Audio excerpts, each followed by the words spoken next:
La mode est un droit, pas un privilège. Ce message de la marque Shein, il touche beaucoup de gens. L'année dernière, presque un Français sur 3 a commandé sur Shein. Donc leur mission, rendre la mode accessible avec des vêtements à 9 €, elle paraît légitime aux yeux de millions de personnes. Mais quand cette promesse arrive dans la rue, ça fait des étincelles. Rarement l'ouverture d'une boutique aura fait autant parler d'elle en France. On est pas au spectacle, messieurs, dames. C'est ma vie, c'est mon choix. Vous achetez ne serait-ce que 1 €. Vous êtes des merdes. On a d'un côté des gens qui pensent que la mode est un droit et qui, inquiets pour leur pouvoir d'achat, voient dans Shein l'expression de ce droit, et de l'autre, ceux qui n'y voient qu'un caprice, un confort construit sur des montagnes de vêtements produits à la chaîne, expédiés depuis la Chine, qui finiront par brûler en Afrique. Mais attendez, tous ces problèmes, ils existaient avant Shein. La mode produit déjà des milliards de vêtements dans des usines chinoises qui finissent par s'empiler en Afrique depuis des décennies. Les conditions de travail, l'empreinte carbone, les déchets textiles, Shein n'a rien inventé. Alors pourquoi on leur tombe dessus maintenant ? Qu'est-ce qui rend Shein pire que Zara ou H&M au point d'en faire l'ennemi public de la fast fashion ? Est-ce qu'on a vraiment raison de détester Shein ? Payer les frais de dossier ? Mais c'est mon numéro de sécu. En 2024, les demandes d'assistance liées aux violations de données ont explosé de 82%.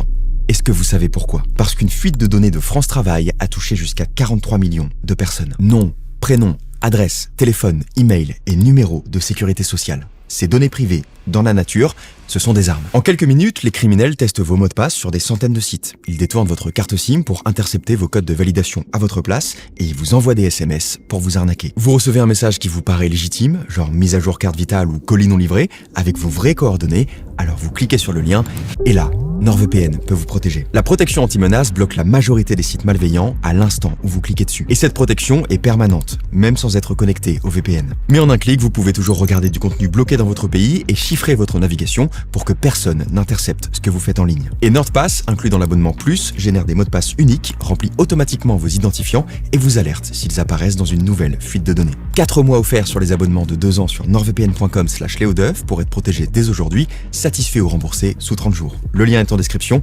Merci NordVPN. C'est quoi la différence entre ces deux t-shirts ? Celui de gauche coûte 9 € et celui de droite 39 €. Mais comment on peut multiplier par 4 un produit aussi basique qu'un t-shirt noir ? Autrement formulé, est-ce qu'on se fout pas un peu de notre gueule ? Quand vous achetez un t-shirt, vous achetez pas seulement un tissu avec un logo. Vous achetez du temps humain. Du temps pour faire pousser le coton, le récolter, le nettoyer, le filer, ou du temps pour forer le pétrole, le raffiner, le transformer en granulés de plastique, puis l'étirer en fibres synthétiques. Du temps pour coudre les pièces, poser les étiquettes et plier le tout dans un sac plastique. Bref, chaque étape de la fabrication de ce t-shirt mobilise des mains, des machines, de l'énergie. Donc chaque minute passée dessus a un prix.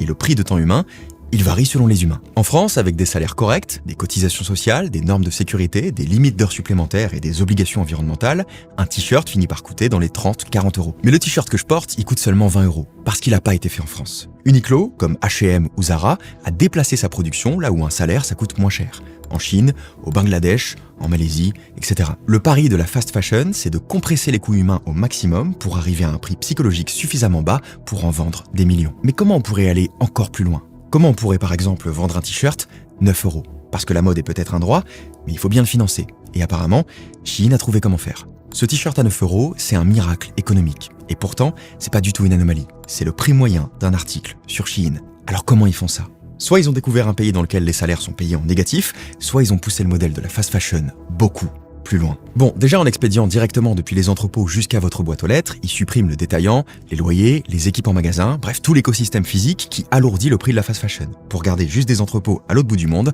et une app sur votre téléphone. Ok, très bien, sauf que si vous n'avez pas de magasin, personne ne vous voit. Alors en plus de la logistique, il faut investir dans le marketing, dans les remises clients. Quand vous arrivez sur le site, il n'y a que ça, des remises clients. Et ça coûte de l'argent. Prenons ce t-shirt à 9 €. Dessus, Shein dégage environ 60% de marge brute, donc 5,40 €. Sauf que c'est pas du bénéfice net. Si on retire la logistique, les salaires, le marketing et les autres frais qu'il a fallu pour le vendre, il reste moins de 5% du prix dans les comptes. Donc sur ce t-shirt, Shein ne gagne que 40 centimes. Qu'est-ce que ça veut dire ? Ça veut dire qu'ils doivent le vendre comme des porcs. Et pour ça, Shein a un plan. Derrière un Zara, il y a des stylistes qui développent des collections printemps-été, automne-hiver, ils commandent des milliers d'unités par modèle, ils remplissent les magasins physiques et ils croisent les doigts pour que ça se vende. Derrière Shein, il y a une armée de stylistes aussi, mais ils suivent pas les saisons. Ils suivent les algorithmes. Des algorithmes qui analysent tous les jours ce qui marche sur TikTok, Instagram, Pinterest, qui scannent les recherches, les clics, les paniers abandonnés. Et dès qu'ils repèrent une micro-tendance qui émerge, une coupe de jeans spécifique ou une couleur qui monte, ils lancent la production. Mais jamais à des milliers d'unités. uniquement 100 ou 200 exemplaires pour tester la demande. Ces 200 pièces arrivent sur le site, et là un autre algorithme mesure les performances en temps réel.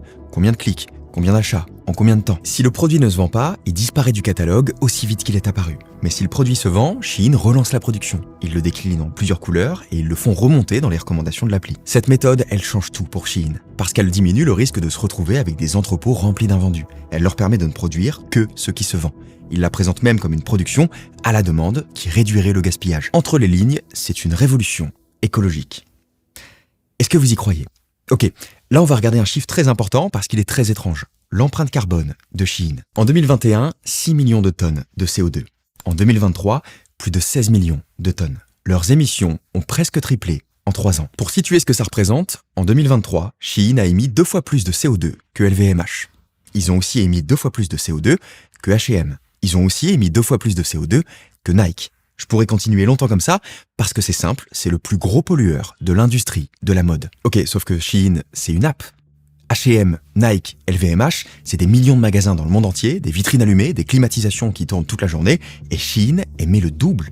Comment ? Cette pollution vient presque exclusivement du transport et de la production. Sur le transport, Shein émet 3 fois plus que le groupe Inditex. Donc Zara, Bershka, Pull&Bear, etc. L'aérien, c'est 20 à 50 fois plus polluant que le maritime pour le même trajet. Et Shein catapulte 50 Boeing 747 cargo remplis de vêtements pas chers tous les jours. Donc forcément, leur bilan explose. Mais c'est même pas la majorité de leur empreinte carbone. Ça représente que 38%. Le reste, c'est presque exclusivement la production. Et là, il y a un problème. D'un côté, Shein nous dit que leur modèle à la demande réduit le gaspillage, mais c'est quand même la production qui les propulse au titre de plus gros pollueurs de l'industrie. Pourquoi ? Parce que leur modèle ne réduit pas vraiment la production. Au contraire, il leur permet d'atteindre un niveau jamais approché. En 2022, Zara a lancé 6850 nouveaux produits. H&M a lancé 4400 nouveaux produits. Shein, 315 000.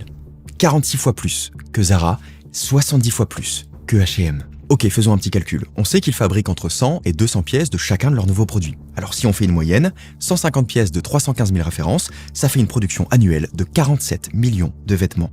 Donc 130 000 vêtements par jour, juste pour tester la demande. Et encore, c'est une estimation prudente, parce qu'elle prend pas en compte les différentes tailles, couleurs et variantes qui feraient exploser les chiffres. Certaines analyses parlent de plus de 7000 nouveaux modèles ajoutés quotidiennement. C'est-à-dire qu'en un jour, Shein ajoute l'équivalent de ce que Zara sort sur une année.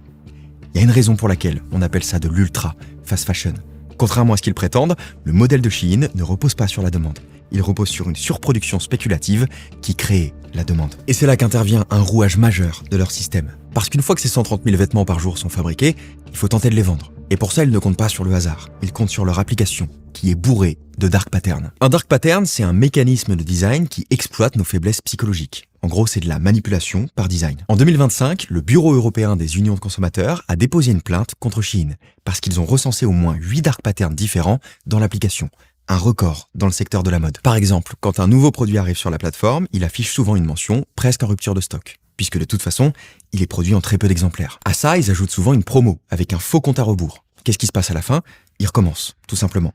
Pire encore, la DGCCRF a enquêté sur ces fameuses promos et plus de la moitié des promotions contrôlées n'offraient en fait aucune réduction de prix. Mais ce qui m'a rendu fou, c'est les notifications. Alors que j'ai jamais commandé, j'en reçois une toutes les 3 heures. Bienvenue dans ma vie en ce moment. C'est infernal. Cette accumulation de dark patterns, la promo constante, les comptes à rebours, les pop-up agressifs, les mini-jeux débiles et les notifs toutes les 3 heures sont là pour créer une urgence artificielle permanente. Leur rôle, c'est d'imposer une fatigue décisionnelle qui pousse à l'achat impulsif. Disons que si la mode est un droit, Shein veut vraiment que vous l'utilisiez, parce qu'il en va de leur survie. Et c'est pas une formule, c'est leur réalité économique. S'ils vendent 1000 t-shirts, ils gagnent quelques dizaines d'euros. S'ils en vendent 100 000, ils gagnent quelques milliers. Et s'ils en vendent 10 millions, ça devient un business. Donc la manipulation n'est pas une stratégie marketing optionnelle, c'est une nécessité structurelle.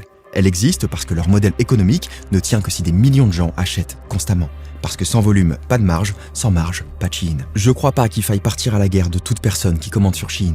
Un parent qui jongle entre 2 boulots, je vais pas lui faire la guerre pour qu'il habille ses enfants sur Vinted. Des gens ont des difficultés que je peux même pas imaginer, ils font simplement ce qu'ils peuvent. Ce qui me pose le plus question, c'est pas la consommation individuelle, mais l'idée dangereuse que veut faire entrer Shein dans nos têtes. La mode est un droit, pas un privilège, c'est un glissement sémantique. Ce qui est effectivement un droit, c'est de pouvoir s'habiller dignement, pas à la mode. Se protéger du froid, ne pas être nu, c'est un droit fondamental. Mais renouveler sa garde-robe pour suivre des trends TikTok, c'est une envie. Quand on dit ça, Bouhou, Chine, bouhou, fallait pas rendre le français moyen pauvre. C'est pas une expression anodine. Ça entretient l'illusion que le français moyen est pauvre. Est-ce que c'est vraiment le cas ? Bien sûr que non. La pauvreté en France, ça concentre un peu moins d'1 personne sur 6. C'est évidemment trop, c'est un record sur 30 ans, mais ça veut aussi dire que plus de 5 personnes sur 6 ne sont pas pauvres.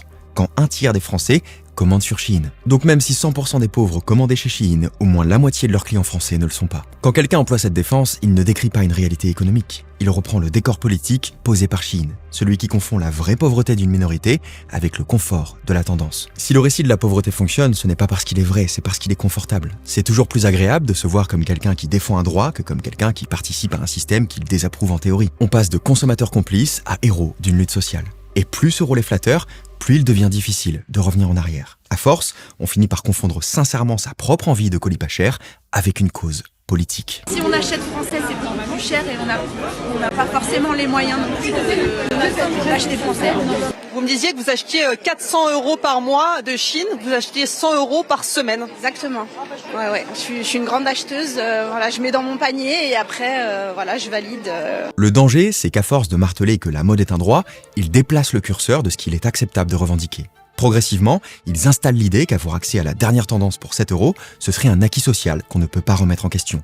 Sinon, c'est une attaque envers les pauvres. Shein installe doucement une tolérance, puis une sympathie, puis la dépendance dont leur modèle économique a tant besoin. Et ils utilisent la précarité comme bouclier moral à toute forme d'attaque sur leurs pratiques. En faisant ça, ils instrumentalisent ceux qui n'ont vraiment pas le choix pour justifier la surconsommation de ceux qui le prennent. Et cette volonté de faire de la mode un droit, elle arrive dans un climat tendu pour Shein, parce qu'on est en train de discuter d'une loi anti-fast fashion. En gros, l'État essaie d'augmenter artificiellement le prix de ces t-shirts à 9 € parce que leur coût réel est payé en CO2, en déchets et en salaire compressé. Et au même moment, Shein se présente comme le rempart des pauvres. Comme si renchérir des vêtements ultra bon marché pour tenir compte de leur impact, c'était une agression sociale. La mode est un droit n'est pas seulement une phrase qui déculpabilise individuellement les clients, c'est aussi une arme politique. Alors oui, les montagnes de déchets textiles, les ateliers sous-payés et l'empreinte carbone délirante de la mode existaient bien avant Shein.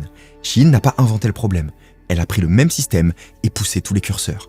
Plus de volume, plus de vitesse, plus d'algorithmes, plus d'avions, plus de manipulation. Donc l'urgence ne change pas de nature, mais elle change quand même d'échelle. Là où les autres produisaient trop, Shein produit à une échelle industrielle sans précédent. Si on cherche un visage pour décrire un modèle qui tourne à la caricature, c'est assez logique que ce soit celui de Shein. Une fois qu'on a dit ça, les gens font ce qu'ils veulent. Mais si vous ne supportez pas l'idée que des influenceurs, que des politiques, que des gens riches vous dictent vos droits, rappelez-vous d'une chose. La marque qui prétend qu'acheter chez elle est un droit qu'on devrait ériger au niveau des autres fait des milliards de chiffres d'affaires en vous vendant cette illusion. Quand des influenceurs, quand des politiques, quand une agent condamnée pour abus de faiblesse, quand des grands magasins payés par Shein se mettent soudain à parler au nom des plus pauvres, ils ne parlent pas vraiment d'eux. Ils parlent à leur place. Ce n'est pas un droit qu'ils défendent. C'est un business model extrême déguisé en cause sociale. Les gens font ce qu'ils veulent, jusqu'à ce qu'ils fassent ce qu'on veut d'eux. Merci à tous, merci à NordVPN. C'était Léo Duff.